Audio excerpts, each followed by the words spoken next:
Again I tell you, for CMA இன்டர்மீடியட்டுக்கு ரொம்ப ரொம்ப உதவக்கூடிய ஐடிஆர் 1 2 3 4 எதுக்காக அப்படின்றத இந்த செக்ஷன்லாம் பார்க்க போகிறோம். திரும்பி நான் ஃபர்ஸ்ட்லேருந்து சொல்கிறேன். ஐடிஆர் 1 அப்படின்றது வந்து எதுக்காகன்னா சகஜன்னு சொல்லுவாங்க. இது வந்து சிம்பிள்னு அர்த்தம். யாரெல்லாம் ஐடிஆர் 1ல ஃபைல் பண்ணலான்னு பார்த்தா, ஒரு individual person getting salary income, also house property, also income from other sources, ஒரு எல்டிசிஜி 12 இருக்குது. இவங்களாம் என்ன செஞ்சுக்கலாம்னா கண்டிப்பாக என்ன செய்யலாம், தன்னுடைய வருமானம் 50 லட்சம் வரைக்கும் இருக்குது. 50 லட்சத்துக்குள்ள இருக்கிறவங்களும் தாராளமாக என்ன செய்யலாம், ஐடிஆர் 1ல போயிடலாம். உதாரணத்துக்கு ரவி வந்து சேலரி 8 லட்ச ரூபா வாங்குறாரு. அவர்கிட்ட ஒரு ஹவுஸ் ப்ராப்பர்ட்டி 1 லட்ச ரூபாய்க்கு இருக்குது. பேங்க் இன்ட்ரெஸ்ட் 50,000 வாங்குறாரு. அப்போ இந்த கண்டிஷன்லாம் வந்து பார்த்தீங்கன்னா டோட்டல் இன்கம் சேர்த்து 10 லட்ச ரூபா. அப்போ இவர் என்ன செய்யலாம், ஐடிஆர் 1ல போகலாமா கேட்டால் தாராளமாக ஐடிஆர் 1ல போகலாம். யார் ஐடிஆர் 1ல போகக்கூடாதுன்னு பார்த்தீங்கன்னா, ஒரு கம்பெனி டைரக்டராக கேட்குறாரு. Individual is director in company, has investment in unlimited securities, brought for losses from house property and file income tax under section 39(1). அப்போ சேலரி ஒரு ஹவுஸ் ப்ராப்பர்ட்டி இன்ட்ரெஸ்ட் பண்ணுற சிம்பிளான இன்கம் இருந்துச்சுன்னா கண்டிப்பாக ஐடிஆர் 1 போயிருங்க. ஐடிஆர் 2 எப்போ போகலான்னா, பிஸ்னஸ் இன்கம் இல்லை, மற்றபடி எல்லா 4 இன்கம் இருக்குது. Salary, house property, capital gain, bank interest இருக்குது. அப்போ இவர் வந்து பிஸ்னஸ் இன்கம் மட்டும் இல்லை, இப்போ ஐடிஆர் 2ல போகலாம். சார் ஐடிஆர் 3ல எப்போ போகலான்னு கேட்டிங்கன்னா, சார் அவருக்கு பிஸ்னஸ் இன்கம் மட்டும்தான் இருக்குது, மற்ற எந்த ஒரு வருமானமும் இல்லை அப்படின்னும் பொழுது என்ன செஞ்சுக்கலாம், அவர் ஐடிஆர் 3ல போகலாம். அதான் பார்த்தீங்கன்னா ஒரு பி ரன்ஸ் ஸ்டேஷனரி ஷாப்பு, அதில் 8 லட்ச ரூபா வருமானம் வருது. அவர் 2 லட்ச ரூபாய்க்கு மேலே வருமானம் தாண்டிச்சு கோல்டு ஸ்லாப் ரேட்டில். அப்போ கண்டிப்பாக என்ன செய்யலாம் அவர். ஐடிஆர் 4 இதுக்கு போகலான்னா சுகம். சுகம்னா என்னன்னா 44 ஏடின்னு சொல்லுவாங்க. அதாவது ப்ரெசன்ட் இன்கம் பேசிஸ்ல இருக்கக்கூடியவங்களா போகலாம். அதாவது mister C is eligible to declare his business income under present பேசிஸ்ல இருந்துச்சுன்னா, அந்த ப்ரெசன்ட் பேசிஸ்ல இருக்கக்கூடியவங்களா ஐடிஆர் 4ல என்ன செய்யலாம், தாராளமாக போகலாம்.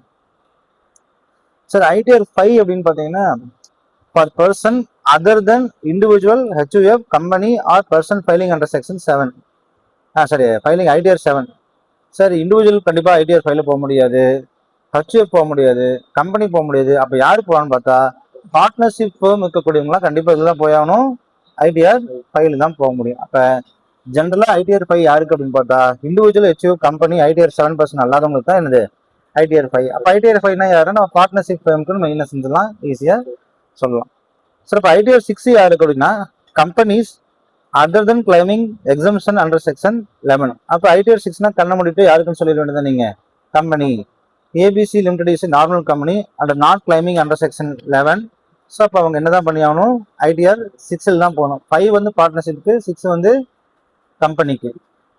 7 யாருக்கு அப்படின்னா, ஸ்பெஷல் வந்து ஸ்பெஷல் நான் சொன்னேன் 139 4A 4B 4C 4D 4E 4F இதெல்லாம் நம்ம படிச்சுட்டோம். அப்படியே trust, political party, scientific research, university, business trust, investment, இதெல்லாம் வந்து ஐடிஆர் 7ல் தான் நம்ம போய் ஆகணும். அப்போ நீங்கள் இங்கிலீஷ் சொல்ல போனால் இது வந்து ஸ்பெஷல் என்டிட்டிஸ். என்னங்க ஐடிஆர் 7ல் போகிறதுலாம் யாரு, ஸ்பெஷல் என்டிட்டிஸ். அப்போ ஐடிஆர் ஃபார்ம் பாருங்கள், சிம்பிளாக ஈஸியாக மாப்பா பண்ணிங்க. ஐடிஆர் 1 வந்து simple individual for salary, house property, income from other sources.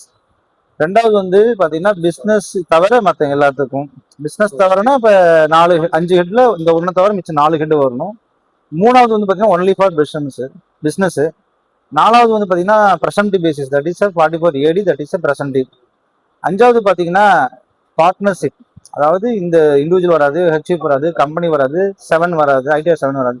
அப்போ யாருன்னா என்னதான் வரும், பார்ட்னர்ஷிப் என்ன வரும். 6 வந்து என்னதான் கம்பெனிக்கு, என்னங்க எஸ் கம்பெனிக்கு. 7 வந்து ஸ்பெஷல் என்டிட்டிஸ். அவ்வளோதான் இந்த concept. Part 2 mode of furnishing return.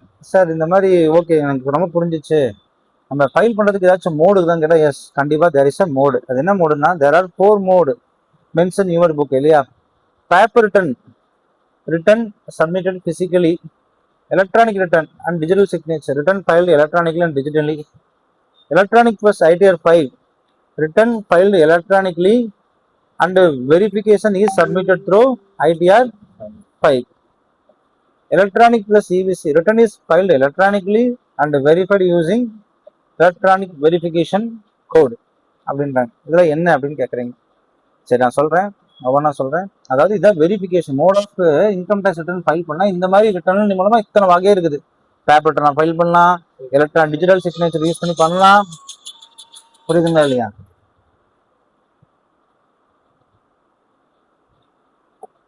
எல்லாம் போட்டு விடுறோமா?